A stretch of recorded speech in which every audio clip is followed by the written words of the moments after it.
আমরা এখানে জমায়েত হয়েছি, সমাবেশ হয়েছি জনগণের সাথে একাত্মতা ঘোষণা করার জন্য এবং ভারতের বিরুদ্ধে, ভারতের আধিপত্যের বিরুদ্ধে আমাদের সংগ্রাম জারি রাখার জন্য।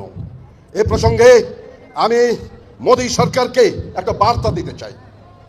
মোদীজি, অমিতজি এবং রাজনাথ সিংজি, আপনারা বাংলাদেশ সেনাবাহিনী যেটা দেখেছেন ৭২ সালের সেই সেনাবাহিনী এখন আর নাই।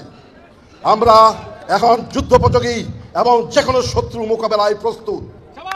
আপনারা আর আস্ফালন তুলবেন না। ইস্টার্ন সেক্টর, ইস্টার্ন কমান্ড গোছানোর ভয় আমাদেরকে দেখাবেন না।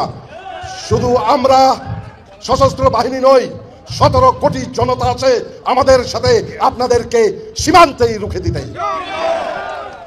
আর বক্তব্য নয় করতে চাই, আর কোন নতজানু পররাষ্ট্রনীতি নয়, সাম্যতার ভিত্তিতে পররাষ্ট্রনীতি। ভারতের জনগণকে আমরা বলতে চাই, আপনাদের সাথে আমাদের কোনো শত্রুতা নাই।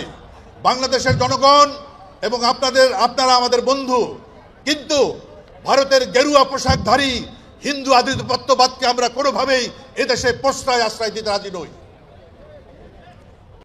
আপনাদেরকে আমরা আরো আশ্বস্ত করতে চাই, সশস্ত্র বাহিনীর লক্ষ লক্ষ প্রশিক্ষিত সৈনিক, হাজার হাজার প্রশিক্ষিত অফিসার, আমরা সব সময় এদেশের জনগণের পাশে ছিলাম, আমরা থাকব।